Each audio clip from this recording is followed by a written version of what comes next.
नमस्कार दोस्तों, टिप्स इन हिंदी के यूट्यूब चैनल पर आपका बहुत बहुत स्वागत है। दोस्तों, गर्मी का समय आ चुका है और इस टाइम के अंदर अगर आप अपने घर के अंदर एक नया एसी लगवाया है या ये भी हो सकते हैं कि काफ़ी दिनों से आप एसी को यूज़ कर रहे हैं, लेकिन एसी चलाने के बाद आपके जो इलेक्ट्रिसिटी बिल है वो काफ़ी ज़्यादा यहाँ पर आ रहा है और आप काफ़ी ज़्यादा चिंतित है कि भाई इतने खर्च करके हमने एसी लगवाया लेकिन जो इलेक्ट्रिसिटी कॉस्ट है वो इससे भी ज़्यादा यहाँ पर हो जाएंगे। तो इस वीडियो के अंदर मैं कुछ टिप्स आपको दूंगा जो अगर आप फॉलो करते हैं तो डेफिनेटली आपके जो एसी का कॉस्ट है वो काफ़ी ज़्यादा कम हो जाएंगे, जो इलेक्ट्रिसिटी बिल है वो काफ़ी ज़्यादा कम हो जाएगा। अप टू 50% तक के सेविंग्स आप यहाँ पर कर सकते हैं अपने इलेक्ट्रिसिटी बिल के ऊपर। तो किस तरीके से करेंगे इस वीडियो के अंदर मैं पूरा डिटेल्स आपको बता देता हूँ। चलिए वीडियो को शुरू करते हैं।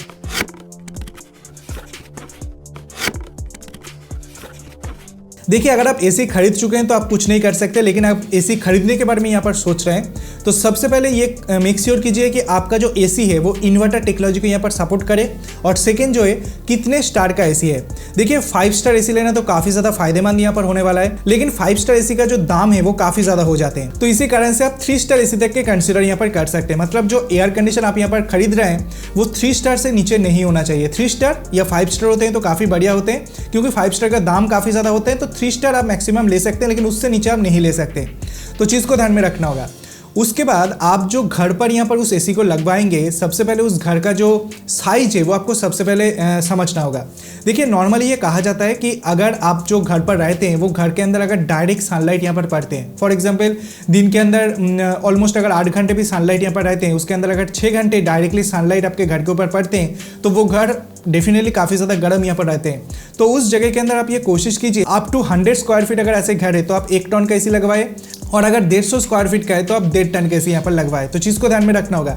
लेकिन अगर डायरेक्ट सनलाइट नहीं आते आपके घर के ऊपर तो आप 130 स्क्वायर फीट तक 1 टन का एसी यहाँ पर लगा सकते हैं, और अप टू 200 स्क्वायर फीट तक आप 1.5 टन का एसी यहाँ पर लगा सकते हैं, और उसके ऊपर अगर जाते हैं तो 2 टन तक आप जा सकते हैं। लेकिन यहाँ पर जो डायरेक्ट सनलाइट है उसका बात कोई नहीं करता। तो डायरेक्ट सनलाइट अगर आपके घर के ऊपर पड़ते हैं, मतलब मैक्सिमम टाइम दिन के मैक्सिमम टाइम अगर डायरेक्ट सनलाइट पड़ते हैं तो जो कैपेसिटी है वो थोड़ा आपको यहाँ पर बढ़ाना पड़ेगा, फिर जगह घर जो है वो प्रॉपर्ली यहाँ पर ठंडा होंगे। थर्ड जो चीज़ है, काफ़ी सारे लोग क्या करते हैं कि घर जल्दी जल्दी ठंडा हो जाए, इस कारण से एसी चलाने के साथ साथ ही 16 पर सेट कर देते हैं। ऐसा बिल्कुल भी मत कीजिए। देखिए, घर ठंडा होने में थोड़ा सा टाइम यहाँ पर लगेंगे, 10-15 मिनट का टाइम यहाँ पर लगेंगे, लेकिन आपके जो एसी का टेम्परेचर है वो 24 से नीचे बिल्कुल भी मत लाइए। 24 या उससे ऊपर रखिए। 24 पर अगर आप आधे घंटे तक चलाएंगे तो घर बिल्कुल ठंडा हो जाएंगे। उसके बाद जब घर ठंडा हो गया तो आपका जो टेम्परेचर है वो 26 या 28 पर यहाँ पर रख दीजिए। तो अगर आप 24 से नीचे यहाँ पर रखेंगे तो आपके जो कंप्रेसर है, एसी का जो आउटडोर यूनिट होते हैं उसके अंदर जो कंप्रेसर लगा हुआ होते हैं वो काफ़ी तेज़ी से यहाँ पर काम करेंगे, और कंप्रेसर जितना तेज़ी से यहाँ पर काम करेंगे आपकी इलेक्ट्रिसिटी का खर्चे जो वो काफ़ी ज़्यादा हो जाएंगे। तो चीज़ को ध्यान में रखना होगा।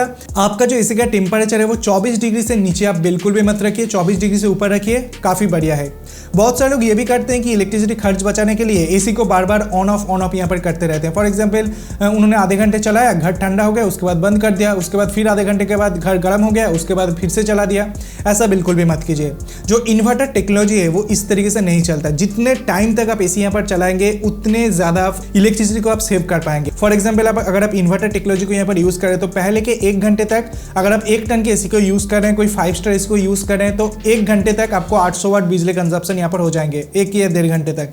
उसके बाद जो बिजली कंजप्शन है आने वाले 2 घंटे तक वो कम होकर 500 वाट पर चलेंगे। उसके बाद अगर आप और चलाएंगे तो जो वाट है जो और कम होकर 200-150 वाट पर चलेंगे। मतलब एक नॉर्मल सीलिंग फैन की तरह आपके जो एसी का इलेक्ट्रिसिटी कंजप्शन है वो यहाँ पर होंगे।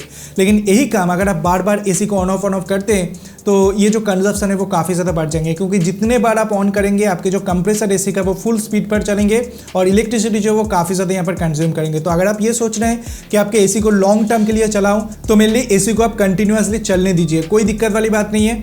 जितना टाइम तक एसी चलेंगे उतने ज़्यादा अमाउंट ऑफ आप इलेक्ट्रिसिटी को यहाँ पर सेव कर पाएंगे। तो चीज़ को ध्यान में रखना होगा। और एक चीज़, काफ़ी सारे लोग ये सजेस्ट करते हैं कि एसी चलाने के साथ साथ आपका जो सीलिंग फैन है वो यहाँ पर चलाए। देखिए, नॉर्मली क्या होते हैं कि आपके घर के अंदर अगर डायरेक्ट सनलाइट यहाँ पर पड़ते हैं तो घर का जो छत है वो काफ़ी ज़्यादा गर्म यहाँ पर हो जाते हैं। तो उस टाइम के अंदर अगर आप फैन को चलाते हैं तो जो ऊपर का गर्मी है वो नीचे यहाँ पर आते हैं। एसी चल रहा है, घर को ठंडा कर रहा है, लेकिन ऊपर का जो गर्मी है वो आपको उतना कूलिंग नहीं देता और आपके एसी को और भी ज़्यादा काम करना पड़ता है। तो अगर आपके घर के ऊपर डायरेक्ट सनलाइट यहाँ पर पड़ते हैं तो उस जगह के अंदर आप सिंपली एसी का जो फैन, एसी के अंदर एक फैन रहते हैं उसे आप चलाइए। नॉर्मली सीलिंग फैन आप मत चलाइए। लेकिन अगर आपके घर के अंदर डायरेक्ट सनलाइट नहीं आते तो एसी को आप हाई मतलब 28 या 27-28 तक रख के फैन को 2-3 स्पीड पर यहाँ पर चला सकते हैं, कोई दिक्कत वाली बात नहीं है। इससे क्या होता है कि जो एसी का जो ठंडा है वो पूरे घर के अंदर यहाँ पर काफ़ी तेज़ी से यहाँ पर फैल जाते हैं और आपके एसी का जो काम है वो मेनली और भी ज़्यादा आसान यहाँ पर कर देते हैं और इलेक्ट्रिसिटी काफ़ी ज़्यादा बचे। तो 2 सिनेरियो है, डायरेक्ट सनलाइट अगर पड़ते हैं तो उस टाइम फैन मत चलाइए, लेकिन डायरेक्ट सनलाइट अगर नहीं पड़ते तो उस टाइम के अंदर आप फैन को चला सकते हैं, आपको बहुत ही ज़्यादा अच्छा यहाँ पर फील होंगे। तो ये कुछ चीज़ें जो अगर आप ध्यान में रखते हैं तो डेफिनेटली आपकी इलेक्ट्रिसिटी कॉस्ट को और भी ज़्यादा कम कर सकते हैं। मैक्सिमम जो लोग करते हैं कि एसी को बार बार ऑन ऑफ करना, ये काम आप बिल्कुल भी मत कीजिए। ये करने के साथ साथ आपके जो इलेक्ट्रिसिटी बिल है वो काफ़ी ज़्यादा यहाँ पर बढ़ जाएंगे, तो चीज़ को ध्यान में रखना होगा। तो अगर आपको वीडियो पसंद आया, कुछ नई जानकारी मिला तो वीडियो को लाइक कीजिए, वीडियो को अपने दोस्तों के साथ शेयर कीजिए, चैनल को सब्सक्राइब करके पास में लाइकन को दबाना बिल्कुल भी मत भूलिए ऐसे इंटरेस्टिंग वीडियो डेली बेसिस देखने के लिए। Thanks for watching, bye and take care.